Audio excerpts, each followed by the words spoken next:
Thank you all for coming, and thanks to Jürgen and David for that warm introduction. I feel like the best of the show is over now, right, with those warm introductions. The only thing I have to do now is fail. So I study Congress, so I especially appreciate you all coming, right? The U.S. Constitution, Article 1 is Congress, but you'd never know it if you looked at the press over the last year and a half. And part of the reason that I've enjoyed studying Congress so much is because it's a dysfunctional institution. Things don't happen. The American public doesn't have a very positive image of it, and so I've always enjoyed that. And the floor has really been Congress's in terms of dysfunction in the United States. But over the last year, there have been other institutions that have started failing in the United States. So the dysfunction that we're going to talk about today in Congress perhaps isn't the headline grabbing as it once was, but I hope to provide a little bit of insight. And as David alluded to, my study of polarization started 15 years ago when not that many people were even talking about it. And first it was trying to understand how big it is, how dysfunctional it is, perhaps some of the causes. And then the second book, I start talking about a group of House members that served in the Republican Party, and then they moved to the Senate. And it's really because of their presence inside the Senate that the Senate becomes as polarized as it is. And here I really start questioning this whole idea of polarization. And maybe there's different ways of thinking about it. And so as both David and Jürgen alluded to, this is the very beginning of what I think of as kind of that third step. And so I'm going to take you on a little ride where we try and tease out a little bit about what polarization is about. And then I offer some data at the end, just as speculation if I'm onto something or not. Right, I think there's enough here for a book, but I need to gather more data and find more stories. And really this starts when Evan Bayh retires from the Senate. So he retires in 2010, and this is part of his retirement address when he announces that he's not going to run for re-election. So he says, for some time I've had a growing conviction that Congress is not operating as it should. There is too much partisanship and not enough progress. There's too much narrow ideology and not enough practical problem solving. And at a time of enormous national challenge, the people's business is not getting done. And to hear him talk about these concepts, it sounds as though they're related, and certainly they are related, but he almost suggests that they're synonymous. And so the question driving my research is whether or not it's the fact that too much partisanship equals not enough progress, or is too much narrow ideology equaling not enough practical problem solving. In the United States and in the Senate in particular, there have always been really strong conservatives and really strong liberals, but yet for the broad sweep of American history, the Senate has always been a place where problems got solved. And so why is it now, in this particular time, that we have the Senate failing in such a way? And so the research question is, are these things related? And I have a couple of other ways of trying to explore this. Do we want to think about polarization and warfare as being flip sides of the same coin? That is, if we have one, do we necessarily have the other one? Or are they, in fact, two different coins? Are they really two different concepts that we should think about separately in order to understand a little bit more about why Congress is so dysfunctional? To put it in slightly more scientific, social scientific terms, do these two things exist along one continuum? That is, are they perfectly correlated? Or are they two different concepts? Do we need to think about them on two separate dimensions? And then, if they are, how is it that we can measure this warfare dimension? So first, I want to talk about the polarization dimension, which we know much more about than we do warfare. So polarizers, polarization. This is the Senate, and this figure is obvious to David and anyone who studies Congress. But this is the average ideology score, if you want to think about the Democrats. So going back to the 1960s all the way until the current Congresses. And then this is one standard deviation. So it used to be that the Democrats had lots of different beliefs, and they were pretty moderate beliefs. And over time, what it means to be a Democrat becomes a little bit more consistent across the Democratic Party in the Senate, and they become a little bit more liberal. The Republicans, right, again, becoming narrower bands, but becoming more conservative. So to put some faces to some of these data points, I don't know if these names will mean anything to you, but the average Democrat back in the 1960s was someone like Joe Lieberman. So he runs with Al Gore. He's the VP nominee with Al Gore in 2000. But by the time he leaves the Senate, he actually goes to the Republican convention and endorses John McCain over Barack Obama in 2008. So a very moderate Democrat. One of the last holdouts for Obamacare and some of the Other legislation that was critical in the first couple of years of the Obama administration, then he retired. And now the average Democrat is someone like Patty Murray. So she is the ranking member on the Budget Committee. She's the fourth ranking Democrat that serves in the Senate. So someone who, from Washington State, so a much more liberal state, and she has a much more liberal voting record. And then the Republicans go from someone like Mark Kirk, who served in the Senate up until last term. He was, by the time he left the Senate, one of the 2 or 3 most moderate Republicans, to someone like Mitch McConnell, who right now is the very embodiment of the average Republican serving in the Senate. He is the majority leader in the Senate, the person who almost single-handedly is writing the health care bill as we speak, getting ready to give us draft number 2, presumably on Thursday. So again, the parties are splitting apart. This we know a whole lot about.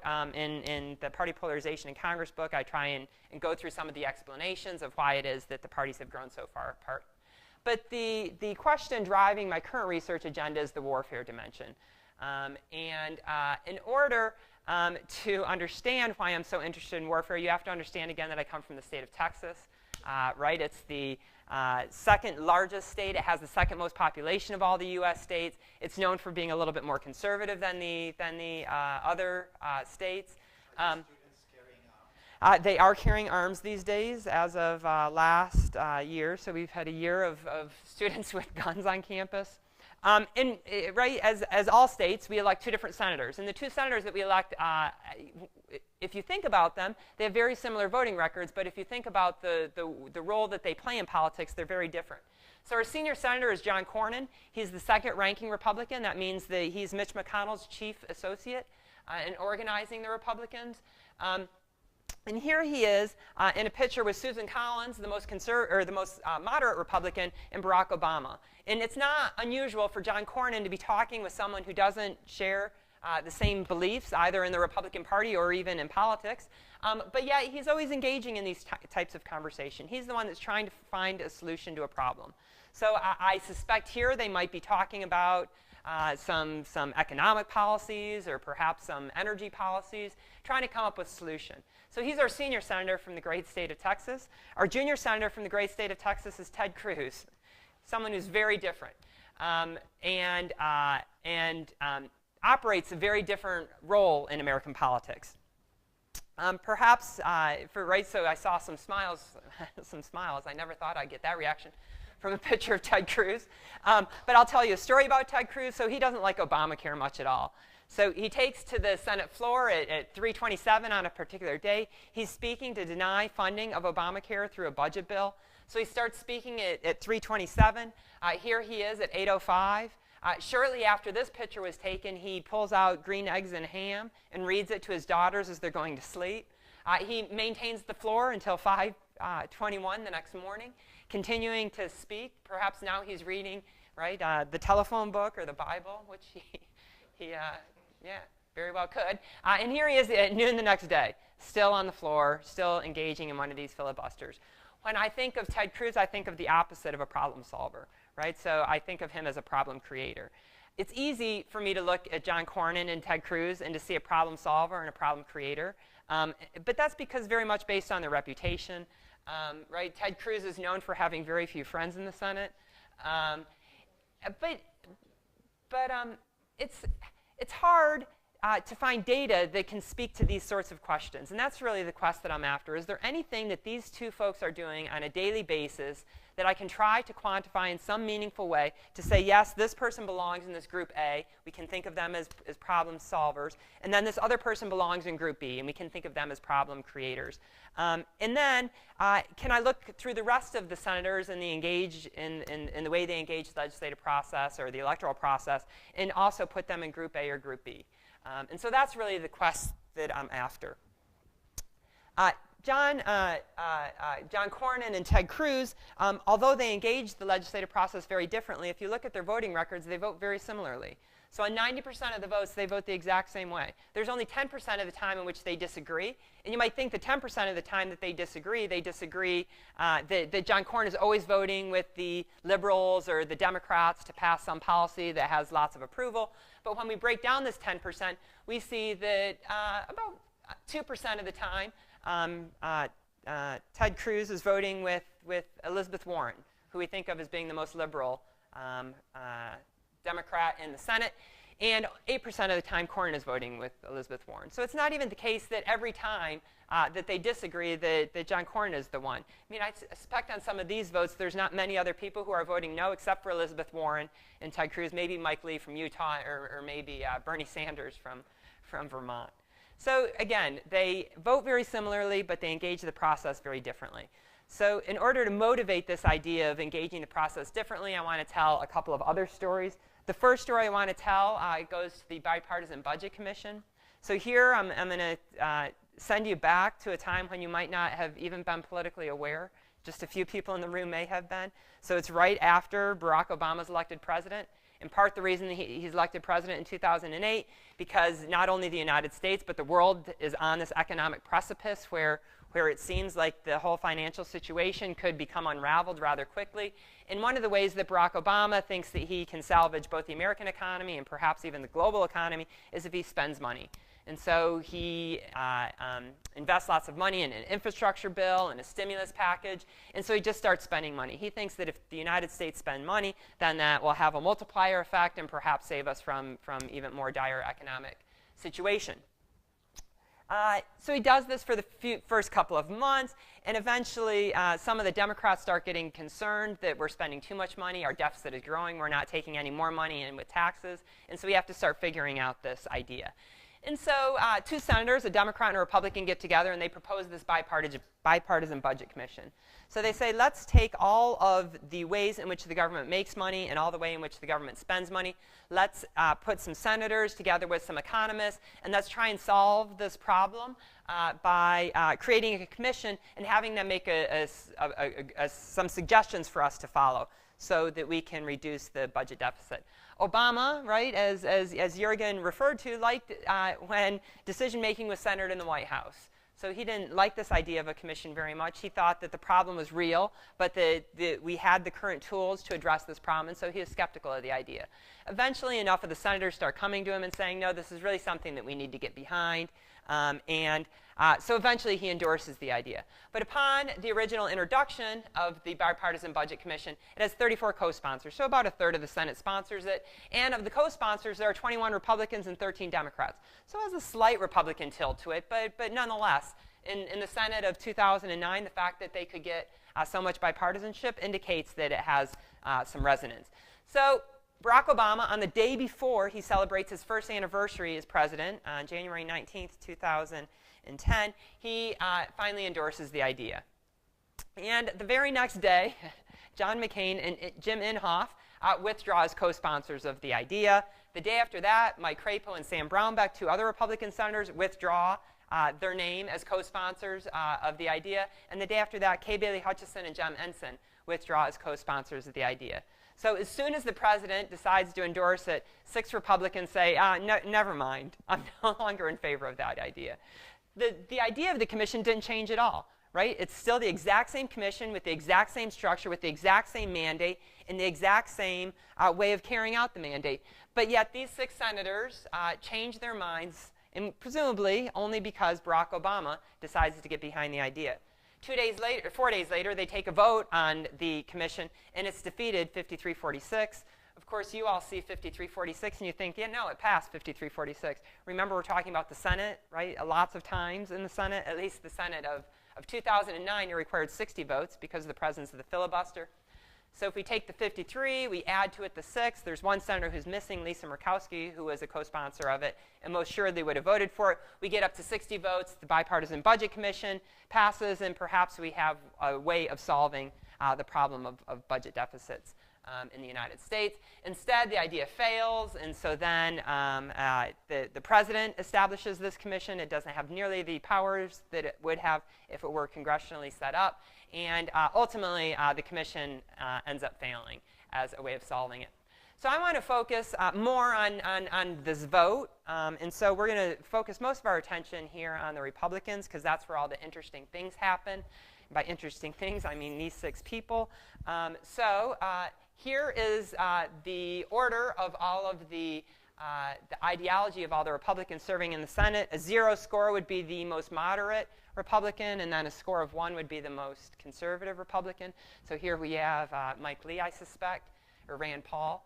And that's how they're all aligned. If we look at the yes and the no's on the Bipartisan Budget Commission, the yeses in pink, right, because they're not as dark as the red, there is a difference in ideology. So the average senator that supports this commission is 0.37, and the no vote is 0.46. So this is statistically significant, indicating that the more moderate you are, the more likely you are to support the idea.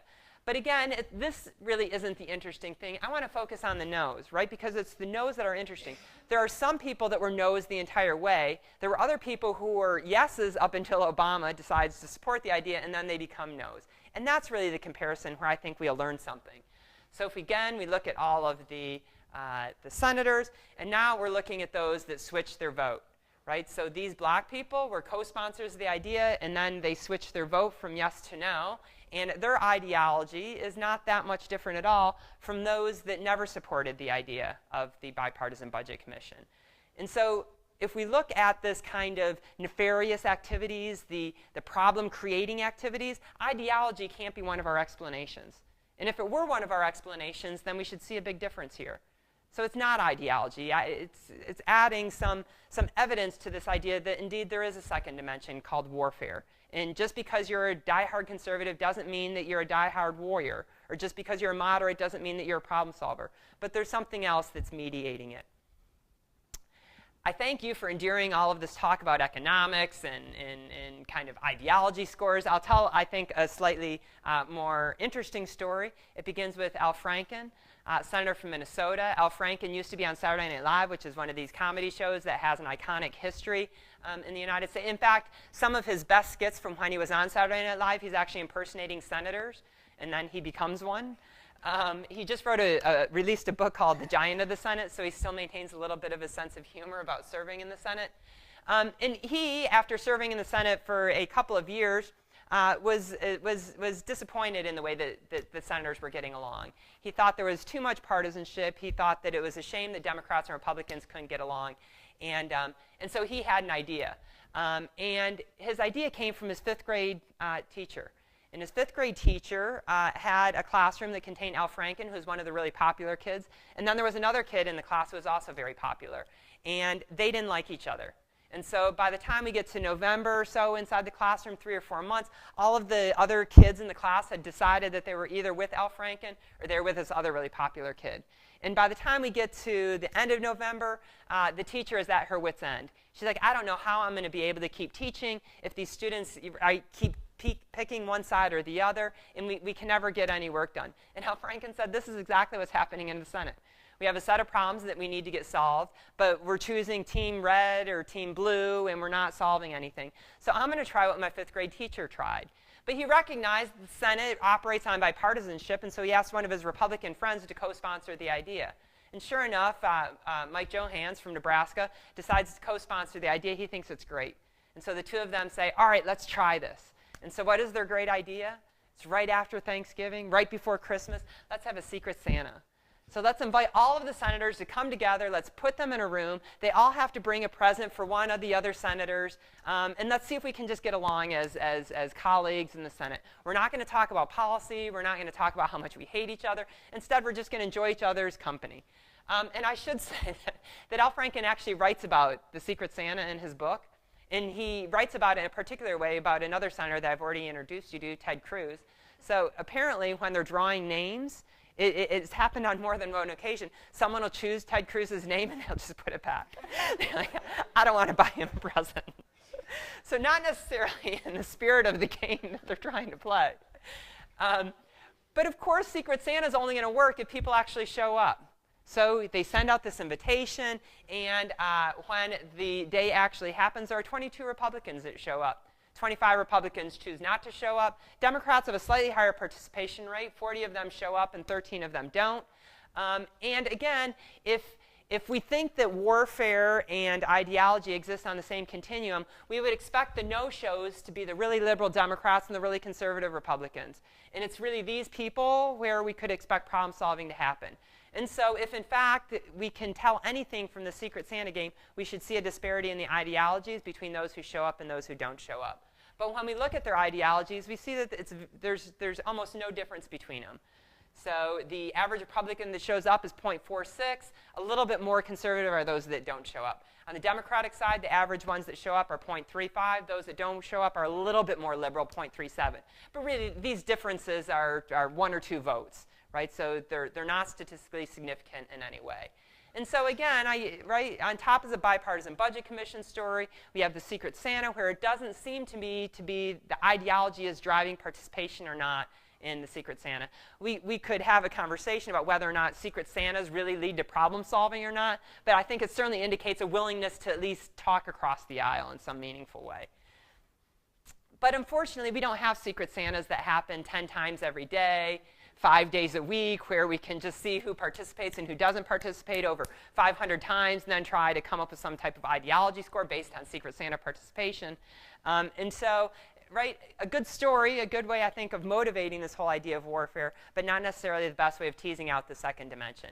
And so let's try and think of some activities that senators regularly engage in, or not, and if that can tip our hand as to whether or not they truly are part of the problem-solving caucus or part of the problem-creating caucus. In about the same time, we have Obamacare trying to pass, and we have some senators that are truly trying to solve the problem of health care, and then we have other senators that are trying to do everything in their power to make sure that it is never solved. And one of those who wanted to make sure that it was never solved is Tom Coburn from Oklahoma, my neighbor to the north. He's known in the Senate as Dr. No, because anytime the Senate tried to do anything, he would just say no. So he, certainly his reputation is consistent with this idea of being a problem creator. And just because of the way that that Obamacare gets passed has a really long legislative process, but he recognized at this particular juncture in March 2010, if the Democrats changed any word of the health care bill then in the Senate, then it would have to go back to the House of Representatives, right? Because the House and the Senate then went past the same bill, and then who knows what happens at that point. And so he recognized, all right, so I know that the Democrats can't change any word of the bill, so what can I do to get them to try and change some of the words of the bill? Or if they choose not to, can I get some type of campaign commercial? And so he thinks about it for a while, and he comes up with an amendment that popularly becomes known as the Viagra Amendment. So he says, I'm going to offer an amendment that says nothing in Obamacare can be used, no money from it, can be used to buy Viagra, not for the average male, but for child molesters and rapists. So he's offering an amendment that says no money in this bill shall go for providing Viagra to child molesters or rapists. And then he dares the Democrats to vote no on this. Right? Because if they vote yes, right, denying money for Viagra for child molesters and rapists, the bill changes, and then it has to go back to the House, and the whole process probably unravels. And sure enough, when the Democrats vote on this amendment, 51 Democrats vote against it. And so now he has 51 Democrats who he can run a campaign commercial that says, this senator voted to give Viagra to child molesters and rapists.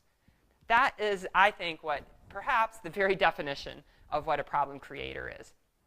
Not only does Tom Coburn do this, but there are other senators that say no part of this bill shall be funded by anyone making less than $100,000. When Barack Obama was running for president, he promised that no taxes would be raised on anyone who made less than $100,000. Coburn must have a pretty devious chief of staff. Do you think? Well, otherwise, right? Did he make it up himself? It wouldn't surprise me. I wonder, Tom Coburn. So another amendment, right, is whether or not that anyone's taxes are going to be raised. And so that led me to believe, all right, so maybe there's something about the offering of amendments in the Senate that can tell us whether or not people are problem solvers or problem creators. Now let's think about these two different groups of people. So we have problem solvers and we have problem creators. There's no doubt that every senator, either because their constituents want them to offer amendments or truly they're after the act of problem solving, they're going to offer some amendments. We might think that there's a base level of amendment offering among all senators. And if we look at data, it seems to be around 4, 5, 6, 7 different amendments. Those are people who I would say are faithfully engaging the legislative process. And then I think that even the Ted Cruz's and the Tom Coburn are still going to have some good reasons for offering some amendments, right? And so they're still going to offer the 5, 6, or 7. They're also going to have a devious motivation for offering amendments.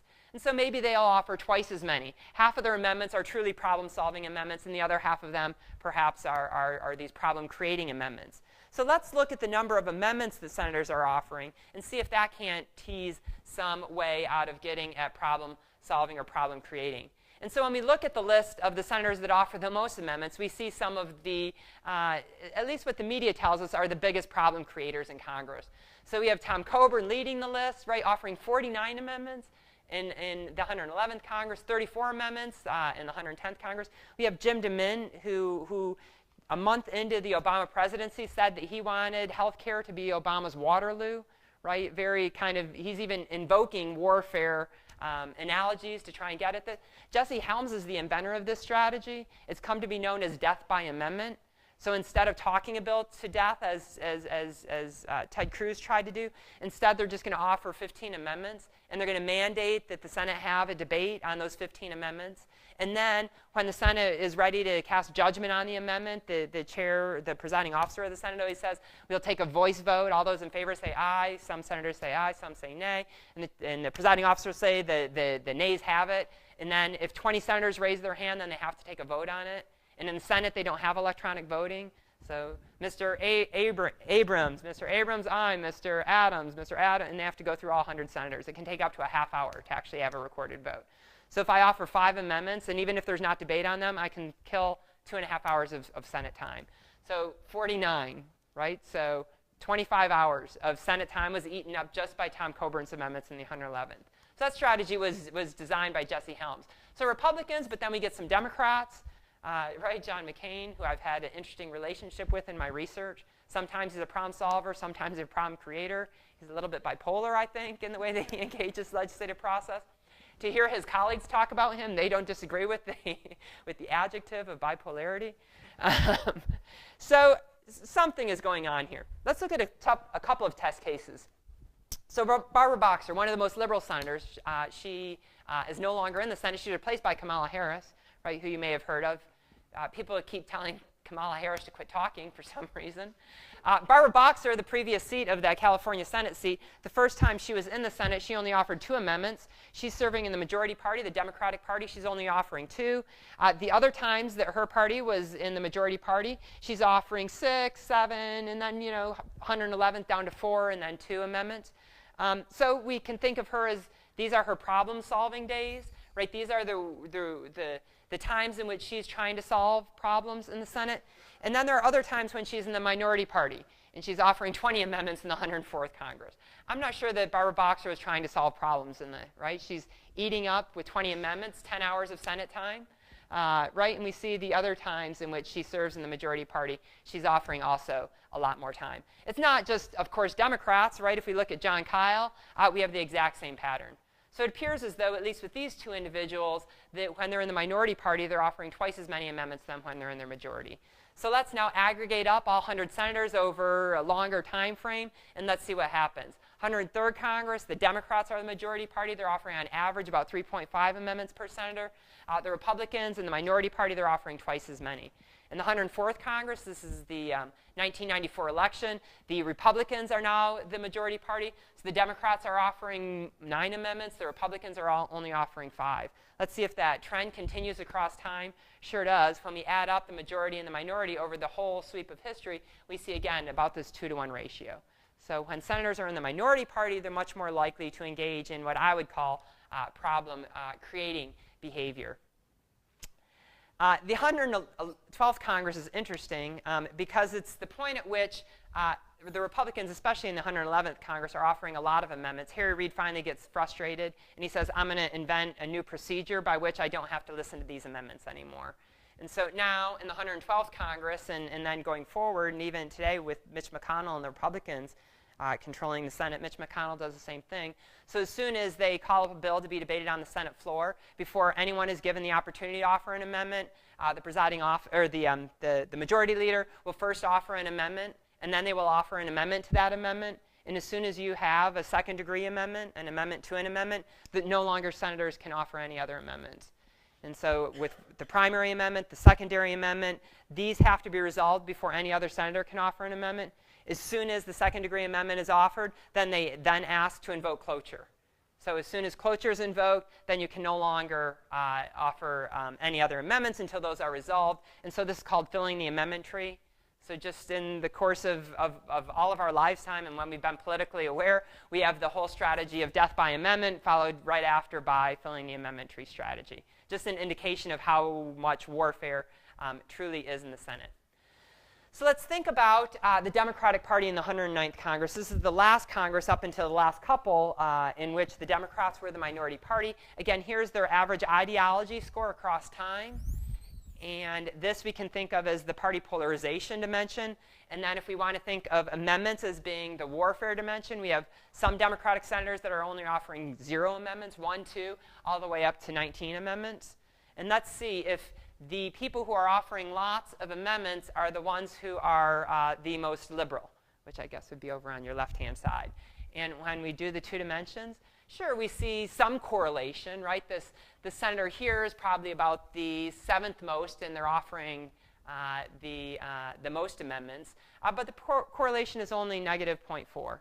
So it's less correlated than it is more correlated. There are clearly some moderates who are offering lots of amendments, right? I would argue engaging in warfare behavior. There are lots of liberal senators who aren't offering many amendments at all, right? And so there seems, again, to be 2 different dimensions. This is the Democratic Party. Let's see what the Republican Party looks like. We can't look at the 112th Congress because this is when Harry Reid has invoked the filling the amendment tree strategy.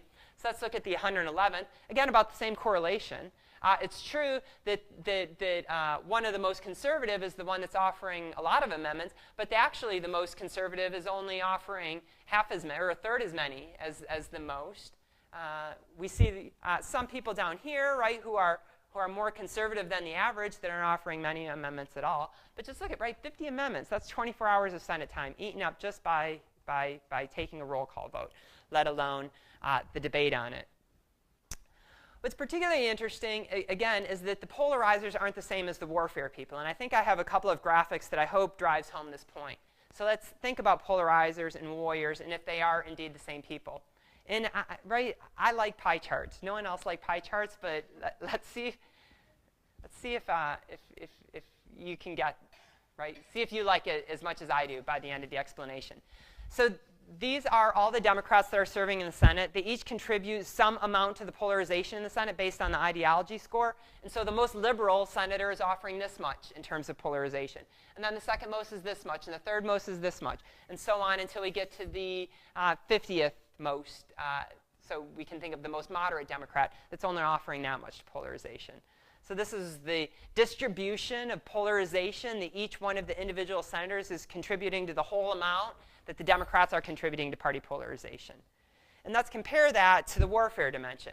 So how much are the senator that offers the most amendments contributing to the warfare, if you want to think about it in terms of the Senate? So, right, the most warrior-like senator is contributing a lot more than the most polarizing senator, at least among the Democrats. And by the time we get here, we have a lot of senators that just aren't engaged in the warfare at all. I mean, it could be they're not engaged in the legislative process at all, but they're certainly not part of the problem creating Congress. We're not sure if they're part of the problem-solving caucus or if they're just not really engaged in their Senate duties whatsoever. As a way of kind of underscoring this, the top 5 polarizers in the Senate are only contributing about 15% of the party polarization. The top 5 on the warfare dimension are contributing about twice as much, 30%. If we increase that to the top 10, right, it's 30% versus 50%. And again, these are the Democrats, so let's look at the Republicans. Here is the polarization that each is contributing, and here's the amount of polarization that Olympia Snowe and Susan Collins are contributing. And then here are the amendments, right? So here's our friend Tom Coburn, Jim DeMint, and so on. So the top 5 are contributing 20% of the polarization, but almost half of the warfare. The top 10 are contributing just more than a third of the polarization, but 2/3 of the warfare engaged in the Senate. But let's see if these red and these red are the same people, right? Because that's the additional kind of wrinkle to the entire puzzle. What this tells us is that warfare is being conducted by relatively fewer senators than polarization. So again, you can be conservative, but does that mean that you don't care about solving problems? So here are the Democrats again. This is the percentage of that they're contributing to the warfare, right? So the warfare dimension. And here are the 5 most polarizing senators. So it's true that the most liberal senator is contributing a lot of their amendments, but then you have the other 4 who are somewhat less. Let's look at the Republicans.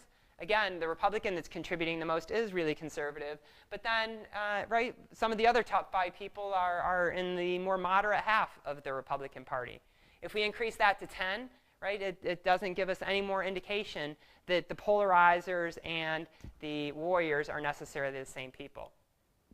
So at this point, at least in the examination of amendment data, there's a couple of conclusions that I can draw. So some of the preliminary findings at this point is that warfare is being carried out by relatively few warriors. And just because the way the Senate is and the way the Senate operates, it doesn't take too many people to engage in warfare before the entire Senate process breaks down. The Senate operates on this thing called unanimous consent, that you can't do a lot of things in the Senate unless if every senator agrees. So if one senator disagrees, like Ted Cruz, about funding the government, he stands up and he now has control of the floor. It so happens that he doesn't give up control of the floor for almost an entire day. And that's the power of individual senators. And so it doesn't matter that there's only a handful of people that are engaging in warfare, because that's enough to bring the Senate to its knees in terms of solving problems. And the second one is that it's correlated, right, to polarization, but not as much as perhaps I would have thought, right? Like there's enough of a gap between polarization and warfare, I think, for me to continue going. And so I take a peek at some other data to see if the same sort of story emerges. And so other types of behavior that we might examine in order to understand something about warfare is co-sponsorship. So when a senator introduces a bill, do people from the other side of the aisle sign on as co-sponsors of that bill? Or we can think of it the other way. Are you willing to sign on to someone else's bill as a co-sponsor? So thinking about it in both directions. Another thing is floor speaking time. Right? Are you one of the people that is just going to take up a whole lot of Senate time on the floor like Ted Cruz? Or are you going to be like John Cornyn, who's just off the Senate floor trying to solve a problem? Another one is donating money against incumbents. So it used to be the norm, at least according to conventional wisdom, that if you were a current serving senator, you would never give money to the opponent of someone else with whom you were serving. So even if I'm a Democrat, I would never give money to someone who's challenging a Republican, because 90% of the time that Republican is going to win that election. And after that election, I'm expected to solve problems with that person. It's likely that we serve on the same committee. And so why would I want to poison the well? How could I possibly get that person to sign on to my ideas if I've given money to the person that was running against him and calling him all sorts of awful names during the campaign? And so what I do is I actually look at this. And nicely, we have what are called political action committees, leadership PACs. Going back to the late 1980s, they really don't take off in a serious way until the 1990s and even the early 2000s. And let's examine the extent to which the money that I'm giving to people is going to people running against incumbents. Right? The conventional wisdom tells us that it doesn't happen with much regularity. If we go back to 1992, there were just, 12, 15 senators that had one of these leadership PACs. This senator, right, gave absolutely no money to someone running against an incumbent, whereas this senator, right, gave 65% of their money who were running against people that they were currently serving with. So, right, I think of this person as a problem solver, this person as a problem creator, right, giving lots of money to people that they serve with. Right, we have some people that are giving half of their money to these people running against incumbents. So over time, this is the distribution. And I think that this is really interesting, right? Like 1996 and 2000, 100% of the money that someone gave was to people running against their colleagues. This is not someone who's going to be very popular in the Senate. This isn't someone that's going to be able to sit down with a piece of paper and come up with a solution to even a small problem. But we have lots of people who are giving, maybe a little bit of money, but not much. And then there's a lot of people who are just giving nothing, right, who still continue to abide by this norm. What's interesting here is, right, it seems as though the Senate, at least in 2014, right, is clumping into two different groups, right? So I would like to think these are the problem solvers and these are the problem creators. where that kind of nice distinction, the difference between those two groups wasn't as clear in 2012. Remember, 2012, we have Barack Obama who's being reelected. Democrats and Republicans are starting to look towards 2016 and 2014. And so election matters a whole lot more than solving problems. And I think that you see some of that spread. And so this is a peek at some more data. But with that, I'm open to any questions that you have about this line of research or party polarization or the Gingrich senators or Congress or whatever you want to talk about.